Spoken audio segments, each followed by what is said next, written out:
Joined now by the Province and Post Media's Canucks beat writer, Mr. Patrick Johnston. How are you? Good morning. Little tired. Late game. Those late starts. Yeah. Post-game things happening.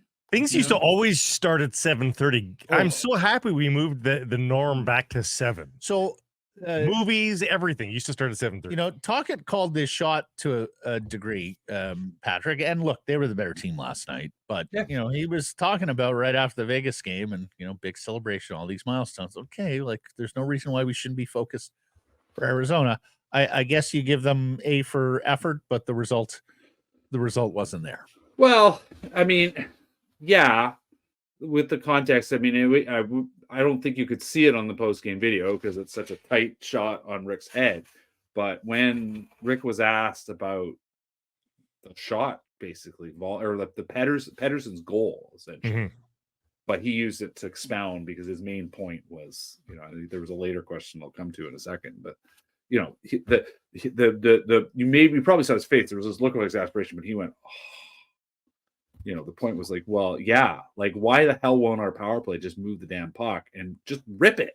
Like stop dithering. And you know, there was a moment earlier, I think it was in the second period, where the Canucks had actually like kind of won a puck battle. Like the Coyotes had been very aggressive. There were 3 Coyotes below the goal line. There was one guy standing in front. Conor Garland gets to the side of the net. And instead of just taking it to the net and causing chaos, and you know, there's going to be a rebound, and like that's what you want to do. He shovels it back to Hughes because Hughes is the quarterback, and Hughes just kind of settles the play. And you're like, what are we doing? It's the downside of having Hughes, isn't it? Is that he's an attractive option no matter where you are, instead of you being selfish and taking care of business yourself. Yeah, and of all guys, like, you know, Conor Garland's been the guy that's been driving stuff to the net almost nonstop. So that to me, there was the contrast in the end with the Pettersson goal was everything, and that was what he said. And you know, on his further point, you know, he was asked about the Coyotes, and he said, you know, I feel terrible. I mean, you know, lets everybody know what everybody over there thinks, which is that they know they're done. But then shifts, you go, but that's irrelevant to the game. You know, we missed the net 29 times, and he's not wrong. You know, like it's one thing, like shot attempts are important. You're not going to hit the net every time, but he says if you're shooting from the point, keep it low. Like look at the JT Miller goal, you know, and it was all these bits. So they did lots of stuff well, but in the end, they didn't do enough, and they had that real lull in the second period, real lull. You know, it was interesting. I went back and looked because he said something with, you know, the first 2 power plays. They had a power play at 30 seconds into the game. They actually had the first half, it actually made stuff happen. And then the second half was terrible.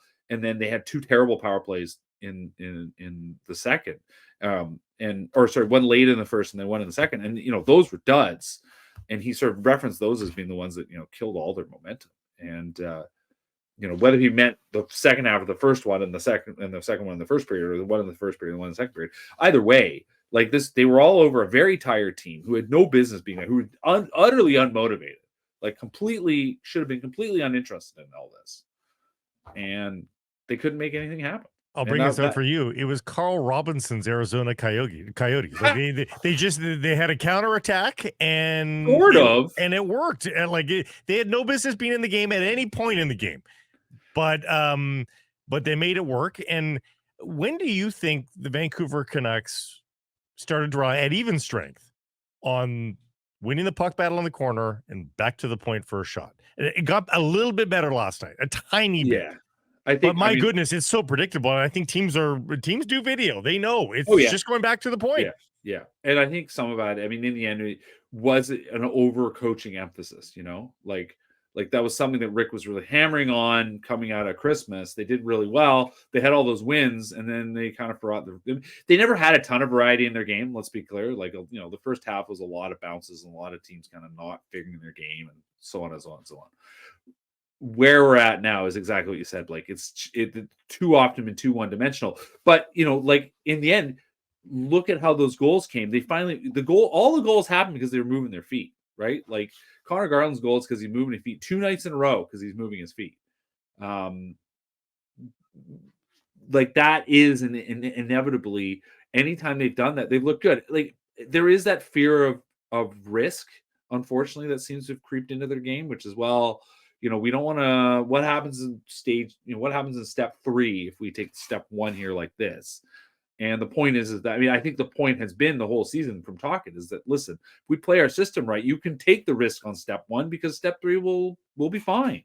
Even, try to score the goal.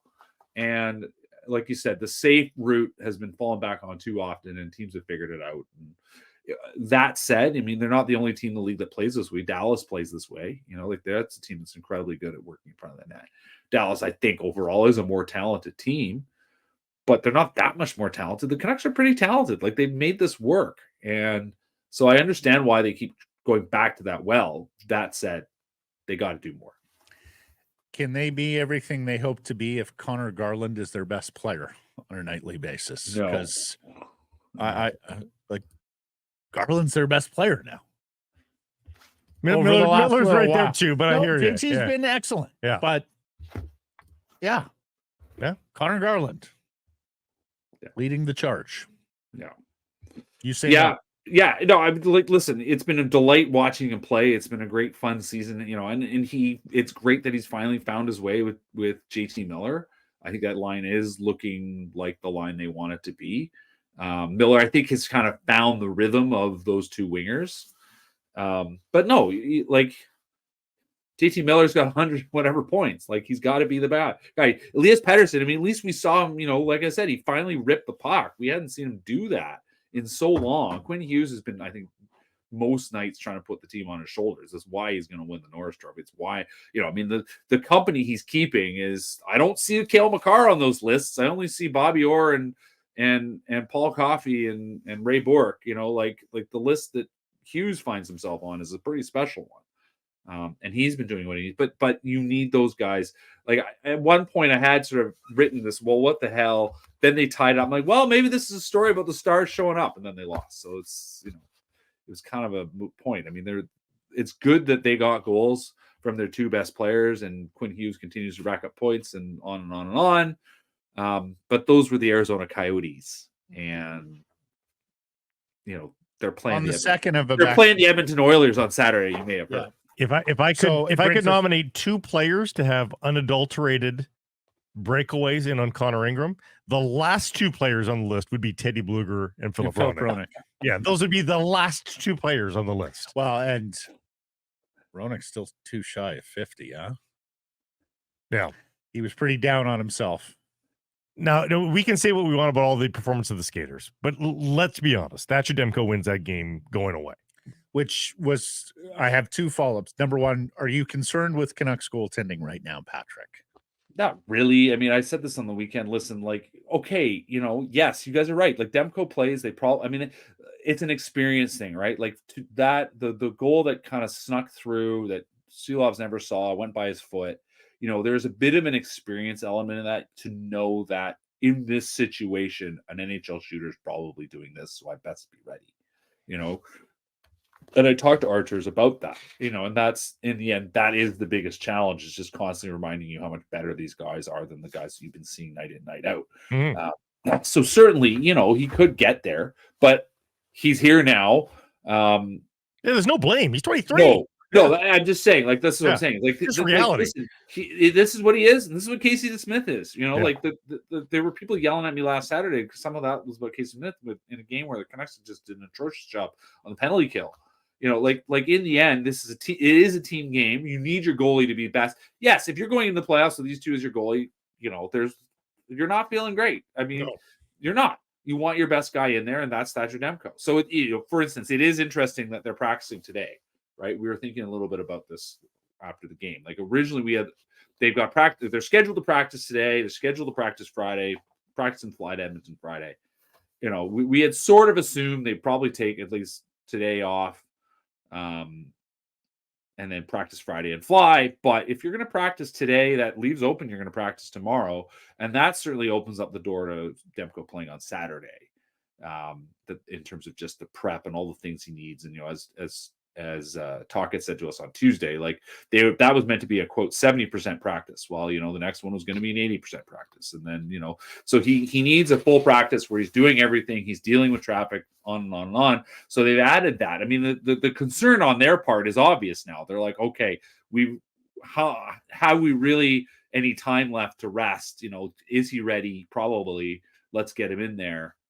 we'll see what happens on Saturday, but that certainly feels like the mood now because they look at that game and they just want to put this all to bed. Like, yes, Edmonton has 5 games in 7 nights or whatever it is to close the season, but they've got, I mean, they have to outpace the Canucks once, right? The Canucks just basically have to keep on keeping on, but they still need probably 2 wins. They get 2 wins, they're fine. Mm-hmm. But one of those wins, if they get a win over Edmonton, it's over. Like, it's almost impossible for the Oilers at that point to pull it in, even if they have a game in hand. So, so does it matter to you? Like, does it matter in the end? Well, in the end, does it matter whether they finish atop the Pacific or not? I mean, I think you'd like that home ice advantage for both. You want to have all the advantages. Yeah, and there's a pride thing. I mean, like, look at. I mean, we've already talked about. I talked about 03 last week. I think, right? 2003. Like, that team completely fell apart down the stretch, and did sweep the Blues. No, they didn't sweep the Blues. They came back to beat the Blues. Then they blew it against the Wild, right? Like that was a team that should have been doing way better and didn't. And like, that's not what you want for this team. I mean, I sort of said, listen, let's be realistic about this team. They're close, but they're not a Dallas or a Colorado. They could pull something off. Things could go their way. They could get there, but on the sort of paper, they're not quite there. But yeah, you want to finish first. You want to win the division. There's pride in that. There's a thing to pump your chest up about that and say, this is who we are. We really are moving forward. We're not a team that, in the end, we may have stumbled a bit, but we pulled ourselves together in the end. There's absolutely a narrative reason for all kinds of reasons, both on our side and on their side, to win the division, to beat the Oilers, to just. But it's mostly just pride and wanting to cap the season well. Yeah. I don't. There's not an easier path in the first round because of it. Not really. No, I mean, you're playing Nashville and having some ugly travel, but you're still playing Nashville. Yeah. I think there is an advantage in that, or somehow you end up. I mean, there is still a small minute chance that it's Vegas or LA if you're finishing first, but realistically, that's a different opponent. I think that's the reason more than anything. That's the other reason. There's pride, and then there's the opponent. I think you want to play Nashville. Like, I'm with you, and I have flip-flopped on this issue several times, but including earlier this week where I said just take care of your own game and let's not concern ourselves with who we play. But you're 3-0 against Nashville this year. And needless to say, Nashville has changed somewhat since you last played them because they had the 18-game point streak. But it's clear that LA and that 1-3-1 is not your jam. Like, and it's also clear that the defending Stanley Cup champions have had the better of you, not this year, but in the entirety of the franchise history. And they may well be dropping one of the best two-way wingers in the game into their playoff roster on top of the guy they added at the trade deadline and Thomas Hertl and Noah Hannafin. I add all that up and I want Nashville. Nashville's also got 1 ROW in the last 7 games. Like they're starting to struggle after the streak. It's almost like they expend everything that they had, making sure they solidified coming from below the bar and making sure they solidified a playoff position. It's almost like Roman Josie's having a great year and UC Saros is having a great year, and that's it. Like obviously having the goalie is a big deal going into the playoffs. But one of the other things I wrote last week is that team in the last 10 finals, so going back to 2015 or 2014, of the 20 finalists in that pool, only 3 of those teams have been in the top 5 in goals against at the end of the regular season, right? So a team like Nashville that's so focused on defense inherently is not a threat in the playoffs because you got to be able to score, and that is the Canucks' advantage. And I think it might have been Adam Binion, but like Nashville's been terrible at defending the slot, and you know who's actually been really good at attacking the slot? Well, we were just talking about them, the guys that fire the puck from the point, your Vancouver Canucks. Like they've been very good at creating chances in front. One way or another. Mostly it's been through sort of work from the outside and creating rebounds, whatever. Yeah. But they've been very good at it. Listen, that's just the reality, and they've scored a lot of goals because of it. And the Canucks have been one of the better defensive teams in the league this year. So I think it's a dangerous game, picking opponents, but no, we're not picking opponents. I'm getting really sick of this sentence, this phrase, this whole picking opponents. No. Nobody's picking opponents. Nope. The NHL doesn't have that format. Don't you have that power? The Hockey League has that format. The National Hockey League does not have a format where the higher seed gets to pick the playoff opponent. I thought, Matt, you had that power. What we do have is the ability as hockey fans and media to look at the potential playoff opponents and have an honest conversation about who we think this team can beat, who we think this team can't beat, and whatever is in the middle. I think you can twist yourself in a knot. Is my point. Like the LA Kings, twist yourself, and I already have, Blake. There was the time when I wanted the Kings because I looked at it and I went, they don't scare me offensively, and I don't believe in their goaltending. Now, because of this heinous trap that they play, and it is fucking heinous. I mean, it just destroys the entertainment value of the game. It's got the Canucks number. We have to say that. Yeah, but I also have to think. Now I look at Nashville, I go, they really don't scare me offensively. Their goaltender is capable, no doubt. He's got the credentials and the resume. But as we often say in the Stanley Cup playoffs, Adin Hill, Sergei Bobrovsky last year, who had those two taking their team to the finals, it's not about the credential goalie, it's about the hot goalie. But are the LA Kings capable of winning 7 of 10 games and 7 of 10, 11 games in a season versus the Canucks? I don't see it. Well, no, but are they capable of winning 4 out of 7? No, but the evidence would suggest. But coloring the opinion of I don't want to face is the you want to add the regular season. So I would say opinion. Yes. I would say yes, they are capable. Patrick is 1,000,000% right that with a very few exceptions in the history of the Stanley Cup playoffs, defense and goaltending only gets you so far. Yeah. You typically needs to have offensive firepower once you get down to the brass tacks of conference finals and Stanley Cup finals. We're not talking that, though. There's a couple of them. New Jersey stands out. There's a couple of them that did it with teams that weren't exactly offensive juggernauts. So that limits LA's ability, I think, and Nashville's for that matter, to win a cup or even get to a cup. But it doesn't limit their ability to win in the first round. And, LA's X factor being Anse Kopitar still being this incredible player and some really interesting young guys. I mean, they're a team that will, I think, be dangerous in the first round. But as you said, the sustainability of it all. I mean, the goalie thing can be a bit overcooked because at the end of the day, it's about how you play as a unit and to play defensively. You can't be a disaster defensively, but you also need your goalie to be on. And, I think you're right to be skeptical that Cam Talbot's going to be that guy. But listen, of the opponents the Canucks could play, the best matchup remains Nashville just because they've beaten them 4 times this year. That wasn't an accident. I thought it was 3. Or 3, sorry. They swept them. Mm-hmm. The point being is they swept them, and they didn't have a lot of trouble in any of those games. No, they didn't. That's the thing. Do we throw a parade if the Blues catch the Golden Knights? Like, do we just down with the LTIR bandits? And Vegas does not look very good right now. Like, not at all. If you lose to the McDavid-less Oilers in that fashion, never in it. Yeah. I mean, I think this team's capable of losing 3 of the next 4 games. Yeah. Be spectacular for everybody into upheaval. Yeah. I'm not holding my breath. I am holding my breath. I don't have to hold it very long, though. It's only 4 games. So. It's just a week. Yeah. I'm not holding my breath. Patrick, marvelous discussion. Thank you for the time. Thank you for indulging my rant. It was great. Look forward to next week. He never thanks me for indulging him. My God. No, you got to butter him up. You get paid handsomely for indulging. Handsome.